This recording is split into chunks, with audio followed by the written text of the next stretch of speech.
Hello mga idol! Magandang umaga sa inyong lahat. Ngayon po ay magluluto tayo ng isang masarap na pagkain. Ayan guys, meron po tayo dito bread. Buns po yan. Hatiin lang. Lagyan natin ng pinaghalong garlic, butter at saka parsley. Ayan guys, ikalat-kalat nyo lang siya.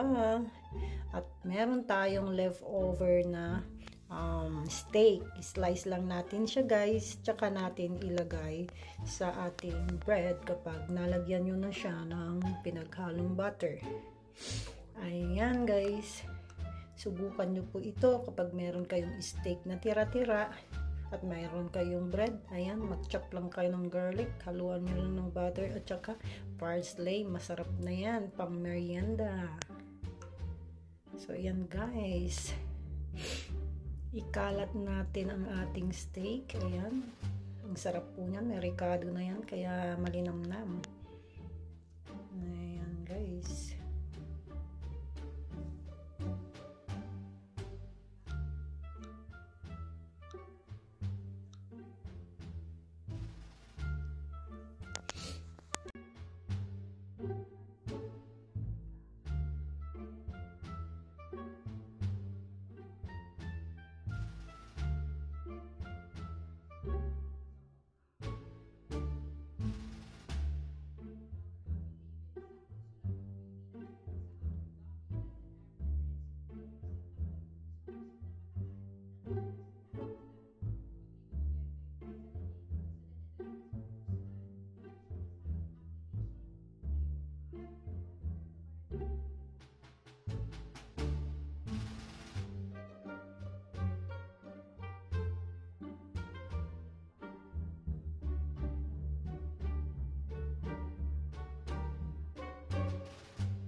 ikakalat lang natin guys ang mga iniwan nating tira-tirang steak.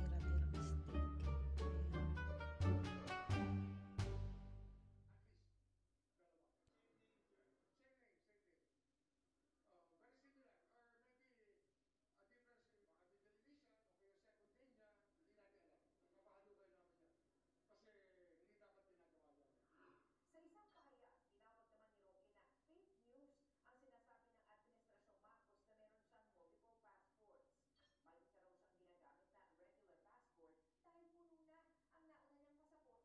Kanselado na raw ito habang So this time maglalagay na tayo ng mozzarella cheese. Ayan guys, mozzarella po ang gamitin ninyo para mag-melt.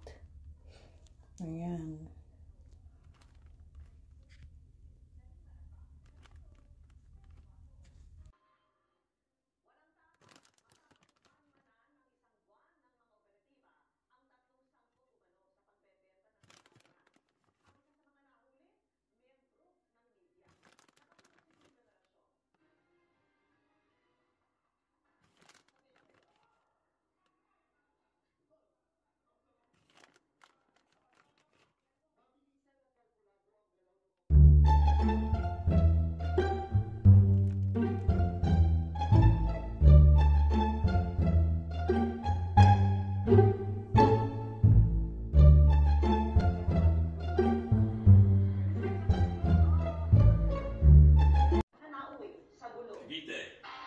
mahigit ₱1 bilyong halaga ng shabu na isinilid sa mga tibay ang nasabat sa isang subdivision sa Pampanga.